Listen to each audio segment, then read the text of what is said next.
Саламатсыздар, урматтуу Чалкан медиа каналынын көрөрмандары, өлкөбүздө алынган акыркы сааттагы жаңылыктар менен сиздерди тааныштырабыз. Каналыбызга катталып, ой пикирлериңиздер менен бөлүшүңүздөр.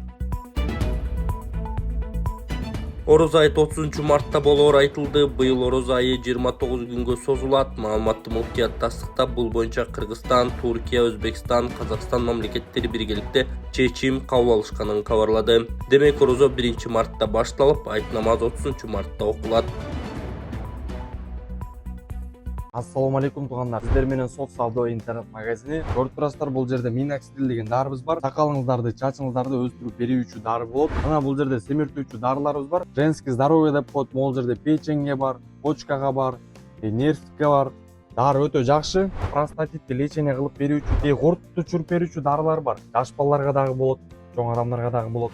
Бул жерде арыктатуучу дарылар бар. Арыктай албай жүрөмүн деген туугандарыбызга, агдакка жана псориазга мондай дарылар бар. Айтсаңыздар, доставка кылып беребиз. Санкт-Петербург, Москва, башка областтарга, Кыргызстанга тоже доставка кылып беребиз. Кара суу, Араван жана өзгөн аскер комиссариаттарынын кызматкерлери кармалды. Ошто бир катар аскер кызматкерлеринин коррупциялык схемасы аныкталды. Бул тууралуу УКМКдан билдиришти. Маалыматка ылайык, Кара суу, Араван жана өзгөн аскер комиссариаттарынын кызматкерлери кармалган. Шектүүлөр аскерден качкандарга шарт түзүп, ал үчүн акча алып турганы айтылды. УКМК кылмышка тиешеси бар тараптарды аныктап жатканы кошумчаланды. Караколдо үйүнөн машинаны уруксатсыз айдап кеткен өспүрүм каза тапты. Каракол шаарында жол кырсыгынын кесепетинен өспүрүм каза болду. Бул тууралуу жол коопсуздук кызматынан билдиришти. Кырсык 22 февраль күнү саат 16:40 чамасында болгон. Honda Odyssey үлгүсүндөгү автоунаа жолдон чыгып кетип, даракты сүзгөн. Рулду башкарып бара жаткан 16 жаштагы өспүрүм чоң атасынын машинесин уруксат сурабастан айдап кеткен. Күчүков көчөсүнө жеткенде рулду башкара албай даракты сүзгөн. Айдоочу мүрт кетсе дагы 3 өспүрүм ооруканага жеткирилген, деди жол кыймыл коопсуздугун камсыздоо башкы башкармалыгынан. Саламаттыкты сактоо министрлигинин маалымат кызматы Ысык көл облустук бириккен ооруканасына 2009 жана 2010 жылкы 4 өспүрүм түшкөнүн билдирди. Учурда бейтаптардын бири хирургия бөлүмүндө жатат. Анын бууру жарылып, курсагы жабыркап, операция жасалган. Абалы орточо оор деп бааланууда. Экинчисинин мээси чайкалып, омурткасы сынган. Үчүнчүсүнүн дагы мээси чайкалып, көзү жабыркап, буту сынган, деди министрлик. Текшерүүдөн кийин 3-чү бейтап амбулатордук дарыланууга чыгарылган. Жабыркап калбаңыздар, Мирбек Атабеков кайрылуу жасады. Ырчы Мирбек Атабеков социалдык тармактагы баракчасында кайрылуу жасады. Ал анын атын жамынган алдамчылар болуп жатканын айтты. Мага жеке катка көп каттар келип жатат, жардамалар жүрүп жатыптыр. Алдамчылар менин атымдан мынча акча жөнөтсөң мынча акча табасың деп жатышыптыр. Аларга эч кандай тиешем жок. Бирөөсүнө да ишенбеңиздер. Жөн эле жерден жабыркап калбаңыздар, укук коргоо органдарынын жумушу. Мен ишенем, мындай нерселер кайталанбайт деп. Муну көзөмөлдөө татаал экен, деген Ырчы Атабеков. Оштун Кара суусунда турак үйдөн чыккан өрт бир адамдын өмүрүн алды. Ошто турак үйдөн чыккан өрт бир адамдын өмүрүн алды. Бул тууралуу Өзгөчө кырдаалдар министрлигинен кабарлашты. Маалыматка ылайык, Кара суу район Киров айылындагы үйдөн түнкү саат 3:00 өрт чыккан. Алдын ала маалымат боюнча, өрт электр жылыткычынан чыгып, натыйжада болжол менен 50 жаштагы эркек киши каза болгон.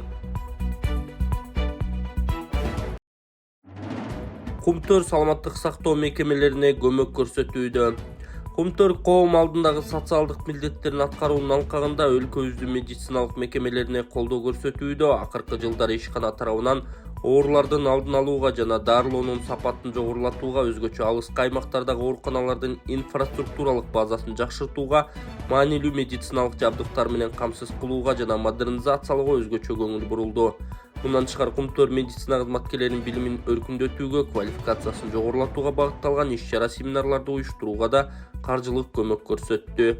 Ошондой эле капиталдык оңдоп түзөөгө муктаж болгон айрым ооруканалардын медициналык мекемелердин имаратын толук жасалгалап берген.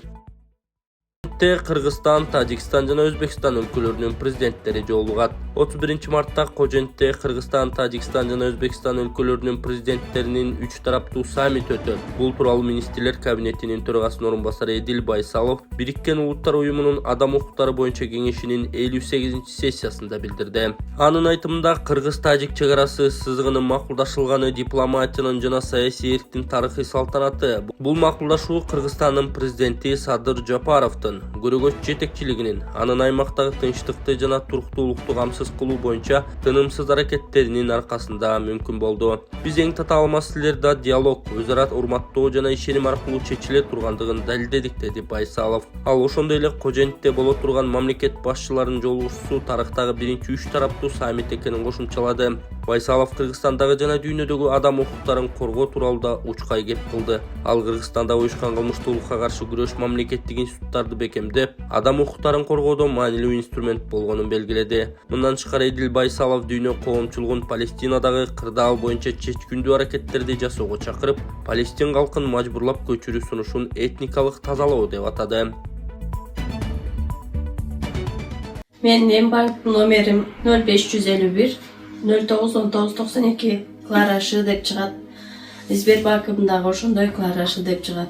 Мен сиздерге кайрылып жатканын себеби ушул 6-7 жылдан бери ушул балам менен алектенип келип атам. Бул баламдын диагнозу гидросефалия.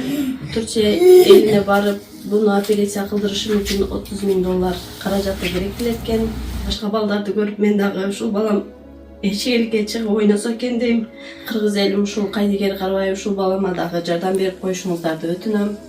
Ушул балам эл катары басып, жүгүрүп ойноп кетпесе дагы өз алдынча басып, өз алдынча тамак жеп калса дейм. Бул менен теңдүүлөр быйылкы жылы мектепке барганын көрүп, мен дагы ушул баламды жок дегенде ошолордун арасында ойноп калса экен деп ниет кылам. Кайдыгер карабайсыздар деп үмүт кылам. Мен өзүм ушул баламдын тынчтыгын ойлоп квартирада турам. Өзүм жалгыз бой энемин, 2 уулдун апасымын. Сапарга азыр эч нерсем жок. Өзүм жүгүрүп барып, идиш жууп, ара чоруда официанткалык кылып иштеп келем. Ушулардын кемкөсүн кылам. Ошондуктан сиздерден өтүнүп кетерим, ушул балама Кайдыгер Карабай аз да болсо жардамыңыздарды берип, бизди дагы ошо Түркия элине барышыбызга себепчи болуп калышыңыздарды өтүнөм. Канчалаган инсандар жакшы болуп келип атат. Ошолордун катарында менин балам дагы жакшы болуп кетсе экен деп ниет кылам. Дуаңыздарды берип, ушул бизге дагы Кайдыгер Карабай жардамыңыздарды берип коюшуңуздарды өтүнөм. Азия кубогу Кыргызстан, Өзбекстан жана Тажикстан өлкөлөрүндө өтүшү ыктымал. Кыргызстан, Өзбекстан жана Тажикстан 2031-жылы Азия кубогун биргеликте өткөрүүнү пландоодо. Бул тууралуу Кыргыз футбол биримдигинен билдиришти. Маалыматка ылайык биргелешкен арыз Азия футбол конфедерациясына жөнөтүлгөн. Азия футбол конфедерациясы талабына ылайык аталган турнирдин ачылыштагы финалдык оюнун өткөрүү үчүн стадионго 50,000ден кем эмес адам батышы керек. Бишкекте курулуп жаткан стадион ачылганда 51,000 көрөрман батат. Борбор Азия мамлекеттери менен бирге континенттик мелдештик кабыл алуу чоң сыймык. Бул коңшу мамлекеттер менен достукту бекемдеп, эл аралык аренада Кыргызстандын кадыр-баркын жаңы деңгээлге чыгарат, деди Кыргыз футбол союзунун президенти Камчыбек Ташиев. Элдешке билдирме берүү жана турнирди кабыл алуу процесси бир нече баскычтан туруп, жыйынтыгы 2026-жылы белгилүү болот. Аталган мелдешти өткөрүү каалоосун азырынча Кувейт, Индонезия жана Бириккен Араб Эмирлиги билдирген. Экс-депутат жана дагы 10 киши башаламандык уюштурууга шектелип кармалды. Массалык башаламандык уюштурууга шектелген 11 адам кармалды. Бул тууралуу Ички иштер министрлиги билдирди. Маалыматка караганда алардын арасында Жогорку Кеңештин мурдагы депутаты да бар. 2024-жылдын 20-декабрында 47 дубанын ынтымагы коомдук бирикмесинин айрым мүчөлөрү массалык башаламандык уюштурууга багытталган жолугушууларды байма-бай өткөрүп жатканы тууралуу маалымат түшкөн. Алар өлкөдөгү кырдаалды туруксуздаштырууну көздөгөн деп айтылат маалыматта. Факт боюнча кылмыш иши козголуп, аталган бирикменин айрым мүчөлөрүнүн үйлөрү тинтүүгө алынган. Анын жүрүшүндө граната, курал-жарак, октары, аскердик кийимдер, диний адабият, массалык башаламандыкты уюштуруу боюнча нускамалар жана башка буюмдар табылган. Касымалиев Астанадагы Казакстан гарыш сапары космос борборунун иши менен таанышты. Министрлер кабинетинин төрагасы Адылбек Касымалиев Казакстанга болгон расмий сапарынын алкагында Астанадагы Казакстан гарыш сапары улуттук космос борборуна барды. Бул тууралуу өкмөттүн маалымат кызматы билдирди. Касымалиев баштаган кыргыз делегациясын космостук борбордон Казакстан Республикасынын премьер-министри Олжас Бектенов тосуп алды. Андан соң Казакстандын санариптик өнүктүрүү, инновациялар жана аэрокосмостук өнөр жай министрлиги, ошондой эле бул борбордун жетекчилиги, учурдагы ишмердүүлүгү жана алдыдагы пландар менен тааныштырды. Жолугушуунун жүрүшүндө тараптар негизинен спутникалык байланыштар жана технологиялар, санариптик чечимдер, географиялык маалымат системалары жана экономиканын түрдүү тармактары үчүн инновациялык долбоорлорду биргелешип иштеп чыгуу мүмкүнчүлүгүн сүйлөштү деп айтылат маалыматта. Улуттук банк 45 миллиард 696 миллион сом кирешесин бюджетке которот. Улуттук банк 45 миллиард 696 миллион сом кирешесин республикалык бюджетке которот. Тиешелүү тескемеге министрлер кабинетинин төрагасы Адылбек Касмалиев кол койгон. Маалыматка ылайык 35 миллиард сомун мамлекеттик ипотекалык компания алат, калган каражат турукташтыруу фондуна бөлүнсө 1 миллиард сом улуттук банкка кайтарылары айтылган. Эске салсак, улуттук банк 2023-жылдын жыйынтыгы менен бюджетке 12 миллиард 436 миллион сом которгону кабарланган. Анда банктын кирешеси негизинен алтын сатуу жана сатып алуудан интервенциялар аркылуу табылган 7 миллиард сом керемет банкты сатуудан түшкөнү кошумчаланган. УКМК соттуулугу жоюлган адамдын президент болуп шайланышына тыюу салууну сунуштоодо. Улуттук коопсуздук кызматы президент баштаган бир нече кызматка соттуулугу жоюлган же алынган адамдардын келишине бөгөт коюуну сунуштоодо. Тиешелүү мыйзам долбоору коомдук талкууга чыгарылды. Атайын кызмат соттуулугу жоюлган же алынган же болбосо реабилитацияга жатпаган негиздер менен козголгон кылмыш иши жабылган адамдардын президент, Жогорку Кеңештин депутаты болуп шайланышына, өкмөткө же башка мамлекеттик органдарга кызматка келишине, борбордук шайлоо комиссиясынын мүчөсү, улуттук банктын төрагасы, анын орун басары же улуттук банктын башкармалыгынын мүчө болушуна, эсептөө палатасынын аудитору кызматын ээлөөгө тыюу салууну сунуштоодо. Азыркы мыйзам боюнча соттуулугу жоюлбаган же алынбаган адам гана аталган кызматтарга келе албайт. Белгилей кетсек, кылмыш жаза кодексинин 95-беренесине ылайык адамдын соттуулугу жасаган кылмышынын ооругуна жараша белгилүү бир убакыттан кийин жоюлат. Мисалга, коркунучу азыраак кылмыш жасаган адам жазасын өтөп бүткөндөн кийин соттолгон эмес деп таанылат. Пробациялык көзөмөлгө алынган жаран анын мөөнөтү аяктагандан кийин соттуулугу жоюлат.